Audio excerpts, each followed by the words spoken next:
اپنے حالات پہ اور کرنا آیا، مجھے کون جانے گا۔ وہاں ایک دکان تھی سبزی والی کی، میں اس کے پاس جا کے بیٹھ گیا۔ اس نے مجھے دیکھا، کہا کوئی پردیسی نظر آتے ہیں؟ کہ ہاں پردیسی ہوں۔ یہ گھر کس کا ہے؟ اس نے کہا مامون کی دایا کا گھر ہے۔ اچھا وہ زندہ ہے؟ اس نے کہا ہاں۔ کہنے لگا اس کی کوئی اولاد بھی ہے؟ کہ ہاں ایک بیٹا ہے۔ کہنے لگا وہ کون ہے؟ کہنے لگا مامون رشید کا وہ خزانچی ہے۔ وہ کہاں ہے؟ کہا حویلی کے اندر ہے، چلے جائیں۔ آپ ملنا چاہتے ہیں؟ ہاں میں ملنا چاہتا ہوں۔ کہنے لگا جب میں نے جوان کو دیکھا تو میں نے کہا تو میری شکل ہے، میرا بیٹا ہے۔ وہ گرا ہوا تھا، منشی لکھ رہے تھے، مال تولا جا رہا تھا، محل تھا عجیب و غریب۔ میں بھی جا کے بیٹھ گیا۔ انہوں نے کہا بابا جی کیا کہتے ہو؟ میں تیرا باپ ہوں۔ اس نے دیکھا یہ میرا گھر ہے بیٹا، میں تیرا باپ ہوں۔ شکل ملا اپنے سے مجھ سے۔ اس نے ایسے ٹھنڈی آنکھ بھری، اٹھ کے چلا گیا اور جا کے اپنے غلاموں کو کہا کہ اس بابے کو لے آؤ۔ میں نے پردے کے پیچھے آہٹ سنی، میں نے دیکھا تو کچھ بھی نہیں ہے، بڑے بڑے پردے پڑے ہوئے، محل بڑا لاجواب مکان۔ مجھ سے کہنے لگے آپ میرے والد کیسے ہیں؟ بڑے نرم لہجے میں، جیسے کوئی بندہ نشانیاں پوچھنے کی کوشش کر رہا ہو۔ کہنے بیٹا اس کا والد ایسا ہوں، میں بہترین سوداگر تھا، ایک باندی سے محبت ہو گئی، اس میں نے سب کچھ اپنا لٹا دیا، سب کچھ ختم کر دیا۔ میں ایک پل اس سے جدا نہیں ہوتا تھا، حتیٰ کہ میرا کاروبار ختم ہو گیا، میری غیر موجودگی میں میرا کاروبار، میرے امال، میرے نگران کھا گئے، اور میں گھر توڑ کے بیچنا شروع کر دیا، حتیٰ کہ میرا گھر بھی ختم ہو گیا۔ پھر میرا ایک بچہ تھا، وہ یقیناً تو ہی ہوگا، اس کی ولادت تھی، اور میری بیوی نے کہا گوشت شہد اور آٹا کہیں سے لے آئیں، اور میرے پاس تھا نہیں، اور میں غم اور غیرت کے مارے منہ کر گیا، اور 20 سال کے بعد واپس آیا۔ جب یہ بات سنی نا، پیچھے سے آ کے باندھی نے اس کو لپٹ لیا، اس پہ لپٹ گئی کہ ہاں تو ہی میری زندگی کا ساتھی ہے، اور واقعی یہ تیرا بیٹا ہے، اور میں ہی تیری بیوی ہوں۔ میں تو تیرے انتظار میں اپنی امیدیں ساری ختم کر بیٹھی تھی، اور گلے لگ کے روئی بہت زیادہ۔ اور میں نے اسے کہا یہ کیسے؟ کہا پتہ نہیں کوئی دعا تھی تو کر کے گیا تھا، کیا تھا؟ مامون پیدا ہوا، کسی کا دودھ نہیں پیتا تھا، امین زبیدہ کا بیٹا تھا، یاد رکھیے گا، مامون باندی کا بیٹا تھا، امین اور رشید زبیدہ کا بیٹا تھا، امین اور رشید زبیدہ سے تھا، اور مامون اور رشید باندی سے تھا۔ جب مامون پیدا ہوا تو ماں کا دودھ نہیں پیتا تھا۔ اس وقت کی جتنی خواتین کے بچے ہوئے تھے سب کو بلایا گیا کہ سب کے سینے میں دودھ تھا کہ شاید ان کا دودھ پی لے، اس نے کسی کا دودھ نہیں پیا۔ دعائیں کام آ رہی ہیں، ذرا غور سے سنیے گا، تقدیر غالب ہو رہی ہے، اس میں روزی ہے، اس میں حفاظت ہے، اس آیت میں برکت ہے، اس آیت میں کفایت ہے، اس آیت میں کفالت ہے، اس آیت میں غیبی نظام وابستہ ہے، غیبی نظام ہے اس آیت میں۔ امید ہے آپ نے پچھلے درس سے اب تک اس آیت کو یاد کر لیا ہوگا، جن کو یاد نہیں، جن کو میری طرح یاد ہے میں بھی زیر زبر ٹھیک کروں، آپ بھی کریں، امید ہے آپ نے یاد کر لیا ہوگا۔ اور کہا پھر مجھے بلایا گیا، اور جب میں نے مامون کو دودھ، تو مامون نے دودھ پینا شروع کر دیا۔ بس ایک پل میں میری حیثیت شاہی دائیا کی بن گئی، میری حیثیت شاہی ہو گئی۔ غربت کی ماری، تنگستیوں کی ماری، ایڑیاں رگڑ رگڑ کے بچہ جانا تھا۔ اب میرا بچہ بھی مامون کے ساتھ پل رہا، اور میں بھی بادشاہ ہارون کے گھر میں پل رہی، کہ ہارون کے بچے کو دودھ کی ضرورت ہے، اور میرے بغیر دودھ ملتا نہیں۔ ایک طرف سے اپنے بچے کو دودھ پلاتی تھی، ایک طرف سے مامون کو دودھ پلاتی تھی۔ شاہی طاقت میں میرا بچہ بھی پلتا گیا، میں بھی پلتا گیا، میرا بچہ بھی پلتا گیا، میں بھی پلتا گیا، بڑھتے بڑھتے بڑھتے، حتیٰ کہ یہ سارا محل وہی ہے، یہ سارا تاج اور سارا تخت یہ وہی ہے کہ مامون کسی کا دودھ ہی نہیں پیتا تھا۔ وہ دودھ کا پلانا میرے نصیب میں آیا، اور میرے نصیب کے پیچھے کیا تھا؟ کہا تیرے نصیب کے پیچھے تھا لقد جاءکم رسول من انفسکم عزیز علیہ ما عنتم حریص علیکم بالمؤمنین رؤوف الرحیم فإن تولوا فقل حسبی اللہ لا الہ الا هو علیہ توکلت وهو رب العرش العظیم۔ یہ تھا، میں خالی ہو گیا، خالی گیا تھا اور خالی آیا، بڑا کمایا، خالی ہو کے خالی آیا، جب آیا تو اپنے گھر کو بھرا پایا۔ یہ تقدیر ہے اور یہ تدبیر ہے۔ اس نے تو کہا تھا کہ میں غیرت ہے مجھے، میں کچھ نہ دے سکا، حیرت ہے مجھ پہ، میں کچھ نہ دے سکا، نکل جاؤں یہاں سے، اور نکل کے جا کے اپنی نسلوں کے لیے کچھ کما کے لاؤں، کما کے لاؤں۔ بس ساری کمائی ڈاکو لے گئے، اس کی ساری تدبیریں الٹی ہو گئیں، اور عرشی ساری تدبیریں کامیاب ہو گئیں۔ میرا اللہ کہتا ہے میرے بندے، میں کسی کا احسان نہیں رکھتا، میں کسی بندے کا احسان لوٹاتا ہوں۔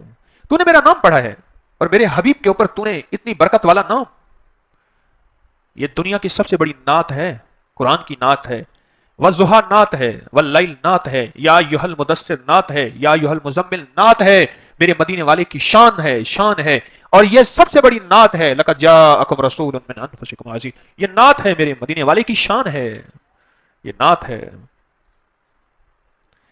نسلوں میں رزق ملتا ہے، نسلوں میں برکتیں ملتی ہیں، اور نسلوں سے فقر ایک دوا مٹتا اور ہے۔ غذا دیتا ہوں، ایک احتیاط بتاتا ہوں۔ اب آپ دیکھیں کہ آپ دنیا کی اگر معدے کی گیس، تبخیر، جلن، پیٹ کا بڑھنا، کھانے کا ہضم نہ ہونا اور کھٹے ڈکار، آپ یہ ساری چیزیں اس کے لیے دوائیں کھا کھا کے تھک چکے ہیں۔ میں صرف ایک احتیاط بتاؤں گا کہ کھانے کے بعد پانی چھوڑیں، کھانے سے پہلے جی بھر کے پانی پیئیں جتنا پی سکتے ہیں۔ کوئی مجبوری ہے، اگر نوالا اٹک گیا ہے تو کھانے کے درمیان ایک آدھ گھونٹ پانی پی لیں، کھانے کے بعد پانی نہ پئیں، اور کھانے کے درمیان بھی نہ پئیں تو اچھی بات ہے، کھانے کے بعد پانی نہ پئیں۔ جو کھانے کے بعد پانی ہے وہ زندگی کی صحت، 2 گھنٹے کے بعد پانی پئیں۔ اگر آپ صحت چاہتے ہیں اور تندرستی چاہتے ہیں تو 2 گھنٹے کے بعد پانی پئیں۔ ایسی صحت مند زندگی، ایسی تندرست زندگی آپ گمان نہیں کر سکتے، بہت زیادہ ایسی صحت مند زندگی، ایسی تندرست زندگی آپ گمان نہیں کر سکتے۔ ایک چیز، کھانے کے بعد پانی چھوڑ دیں، پانی چھوڑ دیں۔ پوری دنیا میں کتنی قومیں ایسی ہیں جو کبھی ٹھنڈا پانی نہیں پیتی، ملکوں کے ملک ہیں جو ٹھنڈا پانی نہیں پیتے، تازہ نیم گرم۔ ایک تو کھانے کے بعد پانی پینا چھوڑ دیں، اور دوسری آپ سے درخواست ہے کہ کھانے کے ساتھ گڑ اپنی زندگی کا حصہ بنا لیں۔ میرے پاس جو معدے کا لا علاج مریض آتا ہے، میں اسے کہتا ہوں تھوڑا تھوڑا گڑ شروع کریں، تھوڑا۔ ایک صاحب نے مجھے اپنا مشاہدہ بتایا، مجھ سے کہنے لگے کہ میں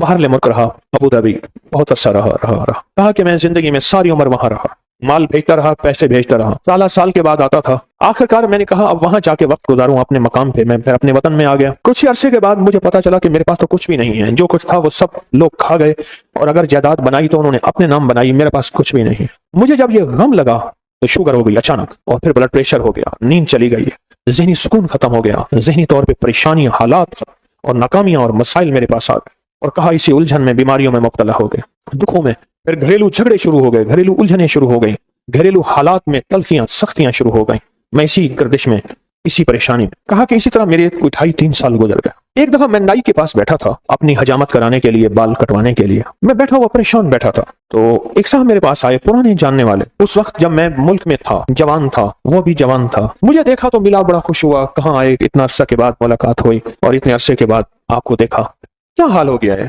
اتنی جلدی بوڑھے ہو گئے ہو، دیکھ میں تیرا ہم عمر ہوں، میں تو جوان ہوں، اتنے بوڑھے تو نہیں ہیں، اس طرح کے حالات۔ تو کہا میں نے اسے سارے حالات سنا کہ میرے حالات یہ ہو گئے اور میری پریشانی۔ سنتے سنتے کہنے لگا، ادھر آ، میرا بازو پکڑ لیا، میرے قریب آ کے قریب بیٹھ گیا، کہا تجھے ایک وظیفہ دیتا ہوں، اگر مسائل کا حل چاہتا ہے، مشکلات کا حل چاہتا ہے، اور چاہتا ہے وہ چیز جو تو نے ساری عمر چاہی تھی تجھے مل جائے، اب ذرا اس لفظ پہ غور کیجیے گا، بڑا بھاری اور وزنی لفظ ہے، وہ چیز جو تو نے چاہی تھی ساری عمر اور تجھے مل جائے، تو ایک کام کر، صرف فجر کی نماز کے بعد صرف 121 بار یا لطیف یا ودود پڑھ بس۔ اور کہا خوب گڑ گڑا کے بھکاری بن کے پڑھ فجر کی نماز کے بعد، اور کہا کہ عصر کی نماز کے بعد صرف 21 بار پڑھ، فجر کے بعد 121 بار اور عصر کے بعد صرف 21 بار پڑھ، اور کہا اس کو چھوڑنا نہیں، مہینوں نہیں چھوڑنا، سالوں نہیں چھوڑنا۔ کہا اس نے حجامت بنوا لی تھی اور وہ چلا گیا۔ میں بال کٹوا رہا تھا تو میری زبان پہ خود بخود یا لطیف یا ودود جاری ہو گئی، خود بخود جاری ہو گئی، اور کہا کہ پھر میں نے اس کو پڑھنا شروع کر دیا۔ کہا مجھے نیند تو میری ختم ہو چکی تھی، نیند تو ویسے ہی نہیں آتی تھی، میں نے پڑھنا شروع کر دی۔ کہا چند ہی ماہ پڑھے تھے، سب سے زیادہ جس بندے نے اپنے نام جائیداد کروائی تھی وہ میرا سگا بھائی تھا، بھائی کے نام پیسہ بھیجتا گیا اور وہ جائیداد لیتا گیا، جب میں آتا تھا وہ کہتا تھا یہ تیرا ہے، یہ تیرا ہے، یہ تیرا ہے، اور میں خوش ہوتا تھا۔ کہا میرے پاس آیا، فجر کے وقت میں تسبیح کر رہا تھا، کہا کہ اپنا جو ہے نا وہ پگڑی ہوتی ہے، دیہاتی باندھتے ہیں، وہ صافہ پگڑی اٹھا کے میرے پاؤں پہ رکھ دیا، اللہ کے واسطے معاف کر دے، جو مجھے پتا ہے تو لوگوں کے پاس آتا جاتا ہے، تو نے کہیں سے میرے اوپر تعویذ کرائے ہیں، میرے وہ تعویذ نکال دے، تو جو کہے گا میں کر دوں گا، تو جیسے کہے گا میں کر دوں، میرے وہ تعویذ نکال، میرے تن بدن میں آگ ہے، میری زندگی میں پریشانی ہے، میرے گھر میں بیماری ہیں، میرے گھر میں دکھ ہیں اور تکلیفیں ہیں، مشکلات اور مسائل ہیں، میری زندگی سختیوں، پتہ نہیں کیا کیا مصیبتیں اس بیچارے نے بتایا۔ کہا میں حیران ہوا، میں خاموش ہو گیا، اور کہا کہ خود بخود گیا اور میری آدھی سے زیادہ جائیداد اسی کے پاس تھی، اور میرے نام کرا دی ہر چیز۔ کہا کہ بس میں نے اب تک اس کا کرایہ کھایا ہے، اس کی آمدنی کھائی ہے، بہت کھائی ہے، بہت کھائی ہے، پچھلی معاف کر، تیرے نام کرانے میں جو پیسہ لگے گا وہ بھی میں دوں گا، بس تو قبول کر اپنی نعمت، اپنی چیز، میرے لیے وہ تعویذ نکال۔ اور کہا کہ میں نے وہ مجھے دے دی اس نے، میں تسبیح پڑھتا رہا، اور تسبیح پڑھتا پڑھتا ایک دفعہ پھر آ گیا کہ میرے ساتھ بیٹھا اور کہنے لگا مجھے سکون مل گیا ہے، تیری مہربانی ہے، تو نے تعویذ نکال دیے ہیں، اب میری زندگی میں راحت ہے اور میری زندگی میں چین۔ اور کہا مجھے اس تسبیح کا ایسا یقین ہوا کہ بس پھر میں نے کہا اب تو میں نے چھوڑنی نہیں۔ کہا پھر سے میں صرف چند سالوں میں تونگر ہو گیا، اور چند سالوں میں خوشحال ہو گیا، اور چند سالوں کے اندر میری زندگی لاجواب ہو گئی۔ مجھے ایک صاحب کہنے لگے کوئی ایسا عمل بتائیں کہ میں چاہتا ہوں میری 7 نسلوں میں رزق ختم نہ ہو، جو مہنگائی اور حالات اور پریشانیاں میں دیکھ رہا ہوں، کوئی ہے عمل؟ میں کہا بالکل ہے. اور میں نے اس سے کہا کہ یہ میرے پردادا کے پردادا کا عمل ہے. ان کا یہ عمل ہے میرے پردادا کے پردادا کا عمل، جو ہماری خاندانی یادداشتوں میں یہ لکھا ہوا ہے. اور فرمایا اگر یہ کوئی بندہ کر لے اللہ نسلوں کا رزق اللہ سے منوا لے. اور میں نے اس سے کہا خیال کرنا رزق کے روحانی ساتھ منوانا، رزق کے روحانی ساتھ منوانا، ورنہ دولت مال چیزیں مل جائے گی جس کے بارے میں کہا جاتا ہے کہ بعض بندے ایسے ہوتے ہیں اللہ پاک ان سے لقمے نہیں چھینتا، سجدے چھین لیتا ہے. اللہ ان سے لقمے نہیں چھینتا. کیوں؟ رزق جسمانی دوسرے لفظوں میں مل رہا ہے اور رزق روحانی اللہ چھین لیتا ہے. یہ جو آج آپ بیٹھے ہیں تسبیح خانے میں اور میں بیٹھا ہوں، یہ ہم روحانی دسترخوان پہ بیٹھے ہیں. یہ بہت بڑا دسترخوان لگا ہوا ہے، یہ دسترخوان ہے. سنا ہے در یار پہ بڑی دھوم ہے، سنا ہے در یار پہ بڑی دھوم ہے، وہاں عاشقوں کا ہجوم ہے. یہ روحانی دسترخوان ہے، میں بھی خود محتاج ہوں. یہ روحانی دسترخوان ہے. تو میں نے اس سے عرض کیا کہ ایک دسترخوان نہیں مانگنا، دونوں مانگنا. رزق روحانی بھی اور رزق جسمانی تو اس کو بھی ملتا ہے جس کو کلمہ نصیب نہیں ہوا. رزق جسمانی تو اس کو ہی ملتا ہے جس کو کملی والی کی غلامی نصیب نہیں ہوئی. رزق جسمانی تو اس کو ہی ملتا ہے جس کے ماتھے پہ شقاوت لکھی ہے. رزق جسمانی تو اس کو ملتا ہے جو اللہ کا نافرمان ہے. رزق جسمانی تو اس کو ملتا ہے جو اللہ کے وجود کا انکار کرتا ہے. رزق جسمانی تو اس کو ہی ملتا ہے جو آخرت اور قبر کا انکار کرتا ہے. رزق جسمانی تو اس کو ملتا ہے جو جنات اور برزخ کا انکار کرتا ہے. رزق جسمانی تو اس کو ملتا ہے جو خود کملی والی کی نبوت کا انکار کرتا ہے. وہ تو بے بہا لوگ ہیں، ان کو ملتا ہے. پر تجھے بھی صرف رزق جسمانی ملا اور اللہ سے یہ منوا لیا. نہ یہ نہ منوانا، اللہ سے کہنا ہے اللہ رزق روحانی بھی دے اور رزق جسمانی بھی دے. دو رزق اکٹھے عطا فرما. کون سا رزق؟ رزق اور رزق جسمانی بھی دے. کہیں ایسا نہ ہو کہ میری نسلوں میں صرف مال دولت اور چیزیں ہوں اور تیرا نام اور تیرے حبیب کا نام نہ ہو، تیرا نام اور تیرے کملی والے کا نام نہ ہو، تیرا نام اور تیرے دوستوں کا نام نہ ہو، تیرا نام اور تیری آل و اصحاب کا نام نہ ہو. کہیں ایسا نہ ہو میں محروم ہو جاؤں. مجھے آل اور محمد اور آل محمد اور اصحاب محمد کی نسبتیں یہ بھی ساتھ عطا کیے رکھ. تو میں نے اس سے کہا کہ دو چیزیں مانگنا. اچھا قدرت کا نظام ہے، تو دیوانے بھی ہوتے ہیں، یقین والے ہوتے ہیں. آپ جیسے آپ مخلص بیٹھے ہیں اور پوری دنیا میں ہمارے ساتھ اس وقت مخلص بیٹھے ہیں جو ہماری آج کی محفل میں شریک ہیں، ہوتے ہیں دیوانے. مجھ سے کہنے لگا ایک وقت ایک جگہ ہو بہت بہتر. میں نے اس سے کہا، میں نے کہا پھر بھی اگر ایک وقت ایک جگہ میسر نہ بھی ہو تو اگر عمل کسی وقت چوک جائے، عمل کی جگہ چوک جائے، عمل کا وقت چوک جائے، مجبوری میں نہ ہو تو بہتر ہے، پر توجہ نہ چکے، دھیان نہ جائے، استحضار نہ جائے، یقین نہ جائے اور سچا یقین ہو کہ میرا اللہ خود کہتا ہے یہ مانگنا بھی تو اسی نے دیا ہے نا. جب اس کریم نے مانگنا ہی خود دیا ہے تو عطا بھی خود کرے گا. نہیں خوف نارے جہیم کا کہ کرم ہے مجھ پہ کریم کا، وہ خود عطا کرے گا مجھے. اس نے مانگنا دیا دے گا. یقین ہو ایسا ایسا ایسا ایسا، اتنا زبردست یقین ہو، اتنا یقین ہو اللہ کے ملنے پہ اور اللہ کے مانگنے پہ، اتنا یقین ہو کہ گمان اور خیال سے بالاتر یقین ہو، بہت زیادہ یقین ہو. یاد رکھیے گا میری بات، میری طرف دیکھتے رہیں. یاد رکھیے گا جس کو ملا ہے یقین کی طاقت میں ملا ہے، اور جس سے چھنا ہے بے یقینی نے اس سے سب کچھ چھین لیا. بے یقینی نے اس سے سب کچھ چھین لیا. جس کو ملا ہے یقین کی طاقت سے ملا ہے. یقین ہو کہ میں کر رہا ہوں اور اللہ مجھے دے دے گا. کہا کہ کیسا یقین ہو؟ کہا جیسے بکری کے تھن دودھ سے بھرے ہوئے اور میں کہوں کہ میرے ہاتھ سے دباؤں گا اور دودھ نکلے گا، اس سے زیادہ یقین. اور کہا کس سے زیادہ یقین؟ کہا کہ ایک بڑا نوٹ ہو اور بڑا نوٹ کے اندر جو ہے ایک آنے کی چیز آنی ہے، تو میں کہوں گا اس سے تو اس کی نوٹ کے اندر تو ہزاروں آنے ہیں اور میں ایک آنے کی چیز، ایک ٹکے کی چیز لوں گا اور میرا کام بن جائے گا. اس سے زیادہ یقین ہو. اور اس سے کہیں زیادہ یقین ہو کہ سخت پیاس ہے اور میں پانی کو دیکھوں اور پانی کو دیکھتے ہی مجھے یقین ہو کہ اس سخت پیاس میں میرا پیاس بجھ جائے گی، پیٹ بھر جائے گا. اس سے کہیں زیادہ یقین ہو. میں پھر بھی یقین کو نہیں سمجھا سکا. علم بھی محدود ہے، الفاظ بھی میرے پاس محدود ہیں. اس سے کہیں زیادہ یقین ہو، اس سے کہیں زیادہ یقین ہو اور بہت زیادہ یقین ہو. کیا خیال ہے؟ آپ چاہیں گے اپنی نسلوں کے لیے بخت، رزق، نصیب اور مقدر منوا لیں؟ میں نے کہا روزانہ 40 منٹ بیٹھ، 40 منٹ صبح دوپہر شام جو تیری تنہائی کا وقت ہو کہ یا اللہ دنیا میں ایسی جگہ کوئی کہیں ہوتی، اکیلے بیٹھے رہتے یاد تیری دل نشیں ہوتی، اکیلے بیٹھے رہتے یاد تیری دل نشیں ہوتی. اور بس صرف ایک بار سورۃ فاتحہ پڑھا اور اس کے بعد ایاک نعبد و ایاک نستعین کو دہرا. تو میں نے اسے عرض کیا کہ بس اس کو وجدان سے پڑھا، ایسے پڑھ کے رونگٹے کھڑے ہو جائیں، آنسو بہنے لگ جائیں، دل کے اندر کا درد اور دل کا اندر کا غم اور اللہ کے سامنے حاضری، استحضار اور یہ کیفیتیں تیری ہوں کہ بس اس کے علاوہ کوئی مجھے یاد نہ رہے. اس درد سے پڑھا 40 منٹ. 40 کی عدد کے ساتھ کائنات کے رازوں کا بڑا تعلق ہے. 40 کا جو عدد ہوتا ہے بس 40 کی عدد کے ساتھ پڑھ اور بہت توجہ سے پڑھ اور بہت دھیان سے پڑھ، بہت توجہ سے روز پڑھ. مجھ سے کہنے لگا کتنے دن پڑھوں؟ تو میں نے اس سے کہا مجھ سے یہ دن نہ پوچھ، تیرا دل خود بولے گا. پھر فیصلے ہو گئے ہیں، بس ختم. دل خود بولے گا. یہ بتائیں کہ پیٹ بھرتے ہوئے کوئی گھنٹی بجتی ہے یہ دل خود بولتا ہے کہ پیٹ بھر گیا. پیاس میں بھی کوئی کہتا تو نہیں ہے کہ آپ کی پیاس بجھ گئی ہے، وہ دل خود بولتا ہے کہ بس اب پانی کی ضرورت نہیں ہے. نیند سے دل بھر جائے تو بس دل کے بس اب سو لیا، اب اٹھیں. اسی طرح دل خود بولے. اور ایک دھماکہ ہوا، ساری کائنات ہل گئی اور ایک دروازہ کھولا اور رب نے اس دروازے میں سے ایک چیز نازل کی جو نہ کبھی تورات میں آئی، نہ انجیل میں آئی، نہ زبور میں آئی، نہ صحیفوں میں آئی، نہ کسی نبی پہ آئی، نہ کسی رسول پہ آئی، نہ کسی پیغمبر پہ آئی، اور وہ ایک چیز صرف میرے کملی والے کو ملی ہے، اور وہ صرف ایک چیز ملی ہے، صرف وہ جو میرے کملی والے کو ملی ہے، میرے حضور کو ملی ہے، وہ کسی کتاب میں، کسی صحیفے میں اس سے پہلے کبھی نہیں آئی تھی اور اس کے بعد کبھی نہیں آئے گی، اور وہ چیز ہے بسم اللہ الرحمن الرحیم۔ اور اس کو بھی یاد رکھیے گا، فرمایا جو سارے قرآن میں ہے وہ ساری سورت فاتحہ میں ہے، جو ساری سورت فاتحہ میں ہے وہ ساری بسم اللہ میں ہے، اور جو ساری بسم اللہ میں ہے وہ بسم اللہ کی بے میں ہے، با میں، بے میں۔ اور ایک بات اور کہ اللہ الرحمن الرحیم، جو بندہ بسم اللہ پڑھتا ہے یا بسم اللہ کو لکھ کے اپنے پاس رکھتا ہے، اس میں میرے رب کے 3 نام ہیں، ایک ہے اللہ اللہ، اور ایک ہے رحمان، اور ایک ہے رحیم۔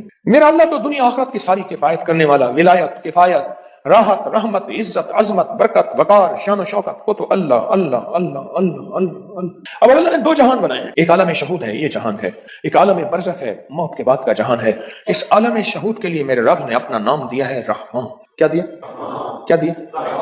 رحمان۔ اور موت کے بعد میرا رب جس لفظ اپنے اسم اور نام کے ساتھ کفایت کرے گا، کفالت کرے گا، مدد کرے گا، وہ ہے رحیم، یا رحمان الدنیا یا رحیم الآخرہ۔ فرمایا اگر نام رحمان نہ ہوتا، غور سے سنیے گا، کملی والے کے دیوانے اور عاشق بیٹھے ہیں آپ، اگر فرمایا رب رحمان نہ ہوتا، نام رحمان نہ ہوتا، اللہ اپنے دشمن کو ایک لقمہ کیا، ایک قطرہ کیا، ایک پانی کیا، ایک سانس نہ دیتا۔ اپنے نہ ماننے والوں کو اگر رحمان نہ ہوتا، اس نام رحمان کی وجہ سے رب کا دشمن بھی پل رہا ہے، رب کا دوست بھی پل رہا ہے، اپنے بھی پل رہے ہیں، پرائے بھی پل رہے ہیں، غیر بھی پل رہے ہیں، سب پل رہے ہیں۔ کہتا ہے فرشتوں دے دو رزق کے دروازے، اچھا کوئی بات نہیں اور دے دو، میں انتظار میں ہوں اس کی توبہ، اس کے رجوع کا، کبھی تو مجھے سن لے گا، کبھی تو مجھے مان لے گا، کبھی تو میرے نیکوں اور اولیاء اور صلحاء کی محفل میں چلا جا کے توبہ کے دروازے کھلے ہیں، توبہ کر لے گا تو آنسو بہا لے گا۔ یہ صفت رحمان ہے، یہ صفت رحمان ہے۔ حضرت سلطان باہو رحمت اللہ علیہ دلی سے مرشد نے بھیجا، تربیت کر کر کے، کبھی سختیاں، کبھی نرمیاں، کبھی سمجھانا، کبھی پیار، کبھی محبت، یہ مرشد کی تربیت کا حصہ ہوتا ہے، اور وہ ہر مرشد چیک کرتا ہے، دیکھتا ہے کہ تربیت کے ہر مرحلے میں ثابت قدم ہے، بس فرمایا ٹھیک ہے اب جاؤ، اور راستے میں نا کسی سے بحث، مناظرہ، مجادلہ، مباحثہ، ڈسکس، الجھنا نہ کرنا۔ بھٹنڈا کے قریب آئے، بھٹنڈا شہر ہے انڈیا کا، بھٹنڈا، وہاں کے قریب آئے تھے، ایک جوگی بیٹھا تھا، اور اس جوگی کی نگاہ، توجہ اس نے مجاہدے کر کر کے ایسی پائی، ایسے دیکھا نا، سمجھ گیا کسی اللہ کے ولی کا بندہ ہے، اور اللہ کے ولی نے اس کو رنگ دیا ہے، اور اس نے اللہ کے ولی کی محفل میں ناگواریاں، سختیاں، نرمیاں سب کو برداشت کر کے کندن بن کے جا رہا، یہ تو ہزاروں کو تڑپا دے گا، لاکھوں کو تڑپا دے گا، لہذا اس سے یہ نسبت چھین۔ کیوں؟ جب دولت آتی ہے بندہ پھر اس وقت اس کا چین لٹتا ہے، جب تک دولت نہیں ہوتی فٹ پاتھ پہ بھی سو جائے تو لوگوں کو پتا ہے فٹ پاتھ پہ سویا ہوا ہے، کچھ ہے نہیں تو سویا ہوا، اگر کچھ ہوتا تو یہ کہاں سوتے؟ اس نے توجہ ڈالی، انہوں نے اپنے دل میں کیفیت محسوس کی، اور محسوس کیا کہ میرے دل کے اندر کا جو نور ہے نا، اس میں تلاطم اور ہلچل مچی ہے، نور اور ہلچل مچی، اس میں انہوں نے کیا کیا، اس میں ذات کا تصور کیا اور اپنے ارد گرد صفت رحمان کا حصار کیا۔ غور سے سمجھے، بچاؤ کا آج میں آپ کو ایک عمل بھی دے رہا ہوں، بڑا طاقتور عمل ہے، اور یہ حضرت سلطان باہو رحمۃ اللہ علیہ۔ اور سلطان باہو کیوں؟ سلسلہ ہمارا جو قادری ہے آج بھی اس کا ذکر ہوگا، اللہ ہو کا، یہ اللہ ہو کی اتنی ضربیں لگاتے تھے، اتنی ضربیں لگاتے تھے، مرشد نے فرمایا کہ تو اللہ کے نام ہو کا بادشاہ بن گیا ہے، سلطان باہو، سلطان کہتے ہیں بادشاہ کو، کنگ کو۔ مرشد نے فرمایا، جیسے میں نے ایک دفعہ میں لوگوں کو وظائف بتاتا تھا، لوگوں کو فائدہ ہوتا تھا، ایک دفعہ میرے مرشد نے ایسے دیکھ کے وجدان نے فرمایا، وہ تو شیخ الوظائف بن گیا، سلطان باہو، ہو سلسلہ قادری میں، ہمارا سلسلہ قادری ہے، ہو کے اوپر ضربیں لگائیں، آج بھی ہم ہو کے ضربیں لگائیں گے، تو مرشد نے فرمایا کہ تو سلطان بادشاہ ہے ہو کا۔ انہوں نے کیا کیا، اس میں ذات کا تصور کیا اور صفت رحمان کو دائیں بائیں لپیٹ لیا، صفت رحمان، اللہ کے نام رحمان کا جو نور ہے اس کا دائیں بائیں اس کو اپنے حصار میں لے لیا، حصار میں لے کے نا انہوں نے کیا کیا، اس کو ایسے دیکھا اور کہا ہو، بس یہ اس وقت ہوتا ہے